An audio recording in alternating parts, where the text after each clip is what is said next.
जिसका अस्तित्व ही नहीं है उसकी भक्ति कैसे करोगे? किसको नमस्कार करोगे, किसकी आरती करोगे और किसके आगे नतमस्तक होगे?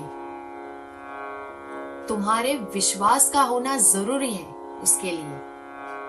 मंदिर में भी वही जा पाता है और वही भक्ति कर पाता है जिसकी श्रद्धा हो कि भगवान है।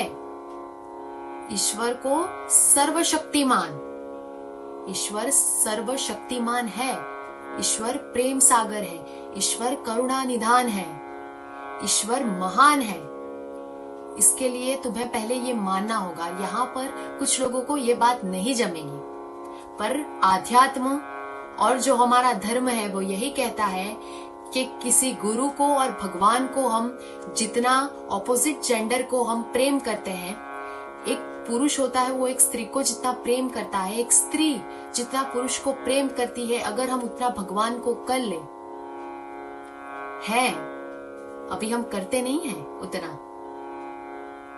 और हमारे लाखों लाखों संत भी हमें ये समझा चुके, उन्होंने भी हमें ये ज्ञान दे दिया। और हमारे जो तुलसीदास जी है उन्होंने भी यही बताया है। पर करना किसको है?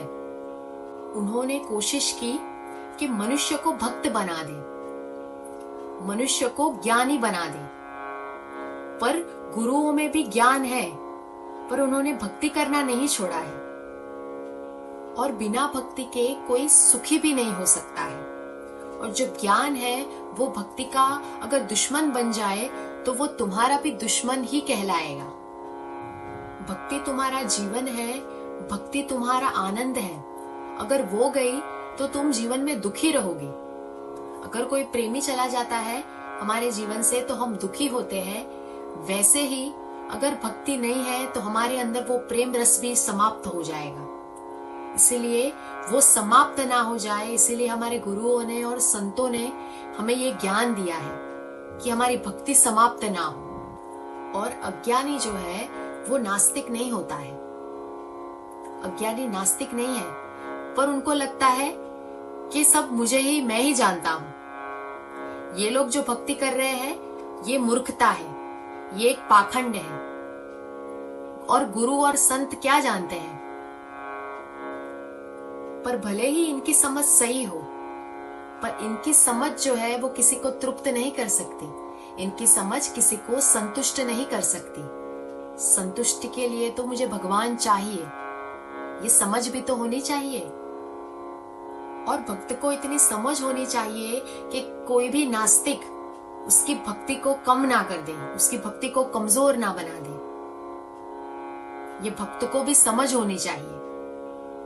इसीलिए साकत का संग ना कीजिए, हमें नास्तिक का संग नहीं करना चाहिए, क्योंकि वो हमारी भक्ति हमसे छीन लेगा, हमारी आस्था को वो नष्ट कर देगा, हमारी श्रद्धा को वो नष्ट कर देगा, वो नष्ट कर देगा।